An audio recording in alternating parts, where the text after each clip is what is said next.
No país, com milhões de brasileiros sem ter o que comer e com muita gente com insegurança alimentar, São Paulo, aqui no estado de São Paulo, a capital, aliás, tem a cesta básica mais cara, isso de acordo com o IBGE. No mês passado, o valor desta cesta básica aqui na capital paulista chegou a R$ 760,45. Nesse cenário, políticas de inclusão social, políticas sociais são mais do que necessário, elas são urgentes. Para falar com a gente sobre essa questão, nós conversamos agora com a Dailza Esposati, que é pesquisadora e professora titular sênior em política social na PUC São Paulo. Boa noite, professora Dailza, prazer falar com a senhora, seja muito bem-vinda, tudo bem? Boa noite, Cosmo, boa noite, Ana Rosa. Muito bom estar aqui e poder conversar um pouco mais sobre a situação que vivemos. Verdade. Professora, na minha introdução aqui, no começo do programa, eu lembrei essa questão da fome no Brasil, essa questão da insegurança alimentar, e falei dessa questão de políticas sociais, são tão importantes, aliás, são necessárias e urgentes. O que está acontecendo, professora? Porque hoje, lá atrás, o Brasil tinha saído do mapa da fome, muitas pessoas conseguiam se alimentar dignamente ao dia, e hoje este exército de famílias brasileiras sem ter o que comer, aliás, com insegurança alimentar. Eu queria que você trouxesse para a gente um panorama desta falta de política social que vem afetando hoje o país. Bom, não há dúvida, nós temos dois grandes fatores para pensar. Um, o tipo de orientação do governo federal, que é, na verdade, eu chamo sempre, é um tipo de federação do descarrego. O governo federal manda tudo para o município sem absolutamente estar implicando os recursos efetivos que o município terá, né? Aliás, ele só manda através agora do orçamento secreto por deputados e tal, mas não resultante de um planejamento. Então, veja, eu acho que não só nós vivemos uma agressão à ciência, mas nós vivemos uma agressão ao planejamento, né? Então, o que acontece? Nós tivemos, durante a pandemia, as escolas, as creches fechadas. Para as crianças, esse é um lugar não só, digamos, de ensino, mas é um lugar também de alimentação, né? É um lugar também de convívio. E não houve possibilidades de substituição. Vocês levantam corretamente os dados do DIEESE e do IBGE sobre o custo da cesta básica.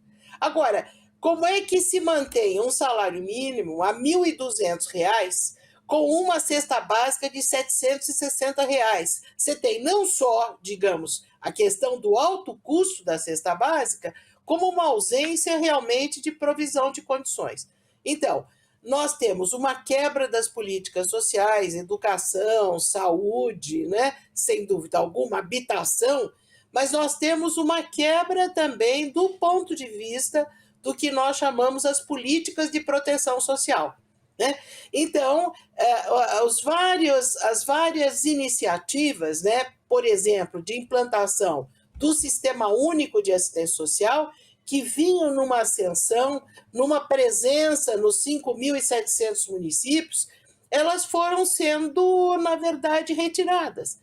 Eu tive a oportunidade agora de fazer uma análise mais a fundo do estado de São Paulo, até para saber como é que essa proteção social deveria ser. Imaginem que a Constituição do estado de São Paulo, ela não tem sequer aquilo que está posto na Constituição Federal, que é a política de assistência social dentro da Seguridade Social. Nós não temos uma lei aqui do Sistema Único de Assistência Social.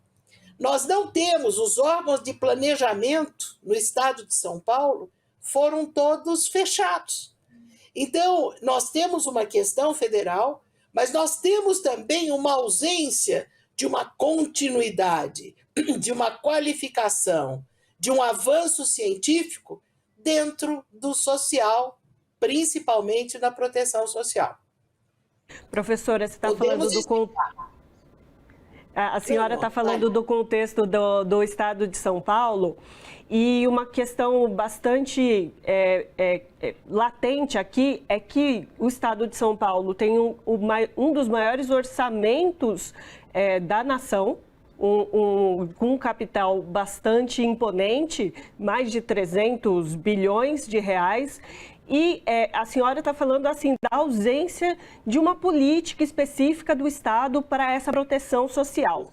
E o que acontece com os pequenos municípios que às vezes não têm uma estrutura robusta para lidar com esses problemas da desigualdade, né, da precariedade da vida da população? O Estado não deveria prover isso a esses municípios, principalmente? Então, claro, sem dúvida alguma. Acho que você toca em questões também muito importantes. O orçamento do Estado de São Paulo, para a gente ter uma referência, é mais de 330 bilhões. A Secretaria de Desenvolvimento Social tem um orçamento de 900 milhões. Não chega a 1 bilhão, sendo que 500 milhões são para a área de segurança alimentar, entre aspas, para o Bom Prato, para o Leve Leite. Quando eu digo são para a área, não quer dizer que tem uma política completa realmente de atenção a todos. E a outra área, que é do conjunto das atenções, dos serviços, dos benefícios, tirando benefícios federais, evidentemente, ela é uma área que está operando 400 milhões de reais. Somente imagine, 400 milhões para um orçamento de 333 bilhões. Quer dizer, isso é, sei lá, o restolho do restolho, né? E nós somos, veja, no estado, 645 municípios e 521 deles são municípios pequenininhos, até no máximo de 50 mil habitantes, mas muitos não chegam nem a 20 mil. Não são municípios com condições de oferecer uma infraestrutura, por exemplo, para atender idosos, por exemplo, para atender crianças ou pessoas com deficiência. Então, o Estado é responsável por prover condições de atenção, né, a agregações de municípios. E veja, o Centro de Referência de Assistência Social, que ele é básico, nós tivemos agora acompanhando, lendo o plano do candidato Fernando Haddad, e verificamos, e ali está posto, que somente 63% dos municípios contam com centro de referência especializado.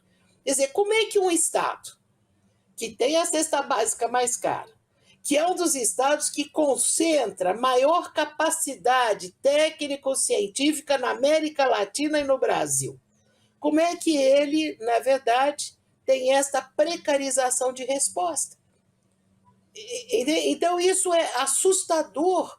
Como é que a capacidade do Estado ela realmente não se envolve com a precarização das condições de vida das pessoas? Então, eu penso que, voltando à primeira pergunta que você me fez, Cosmo, também esta situação de fome, ela tem a ver, eu já disse isso indiretamente, mas ela tem a ver com essa precarização de cuidados. Não se supre as condições. Os serviços de proteção social, eles estão esvaziados de funcionários, né? Não há um tratamento adequado. Agora, a senhora tocou nesse ponto específico do Estado de São Paulo, dessa questão de política de inclusão, política social, que é tão necessária. A senhora é pesquisadora, a senhora é professora titular em política social da PUC aqui na cidade de São Paulo, e a senhora participou das discussões do programa de governo do candidato ao governo do Estado, Fernando Haddad. O que a senhora pode falar para a gente da importância de participar efetivamente de uma discussão tão importante como essa, que muitos querem deixar de lado, como a senhora trouxe o exemplo aí do orçamento especificamente, né? Porque é nítido, andando na cidade de São Paulo, andando no estado de São Paulo, na Baixada, no interior, de o quanto de política social é importante, se faz necessário e está em falta no estado de São Paulo, professora. Pois é, eu acho que eu partilhei dessa construção, da discussão, inclusive partilhei, digamos, junto com trabalhadores do Estado, né, desta secretaria, que tem associação de servidores, partilhei com os trabalhadores do SUAS, que é o FET-SUAS, do Estado de São Paulo, no sentido, veja, não é só o pesquisador olhar e dizer a posição dele, mas aqueles que estão vivendo, né?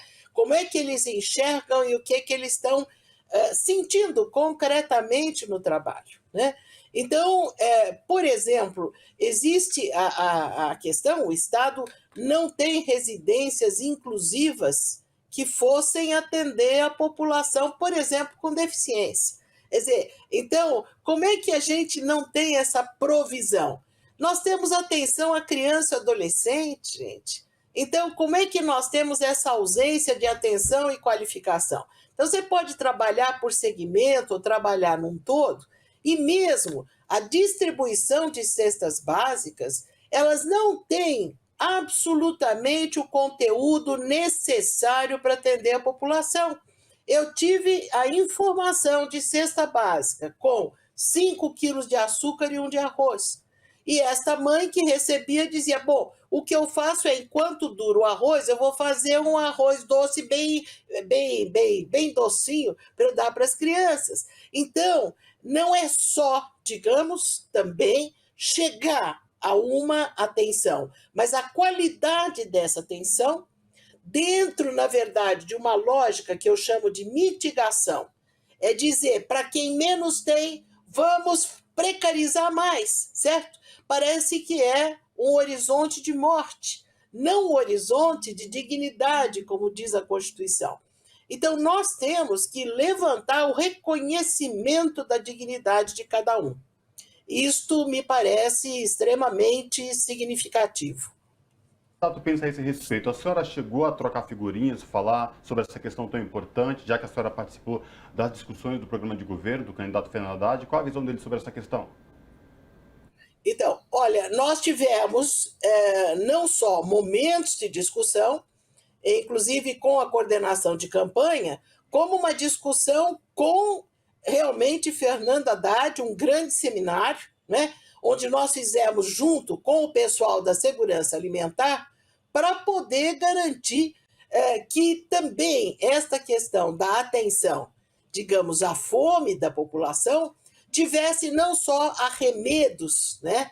E Fernando Haddad foi extremamente, digamos, acolhedor daquilo que dissemos, da importância, por exemplo, de se estruturar essa área. Então, começa o Estado de São Paulo em deixar a área social totalmente sem condições. Então, começa em recuperar realmente esta capacidade de atuação do Estado, né? De ter um outro orçamento que seja digno daquilo que são metas a serem construídas. E mais, acho que essa foi outra discussão muito importante. Nós temos que pensar São Paulo a partir das suas regiões. Nós temos que ter políticas regionais. Nós temos que ter um entrosamento de base entre a unidade de saúde, de educação, de assistência social. Nós não podemos mais ter um Estado que é alienado desse trabalho conjunto, entendeu? Porque a política social na vida, no cotidiano das pessoas, é uma unidade. E a resposta do Estado também tem que ser uma unidade. Não adianta ficar inventando aplicativos, selecionar por algoritmos, mas não responder efetivamente com inteireza e qualidade aquilo que está sendo necessário. Tá certo, então conversamos com a Aldaísa Sposati, que é pesquisadora e professora titular sênior em Política Social pela PUC São Paulo. Professora, muitíssimo obrigado pela sua participação. Muito obrigada, muito obrigada. Muito obrigada. Abraço, professora.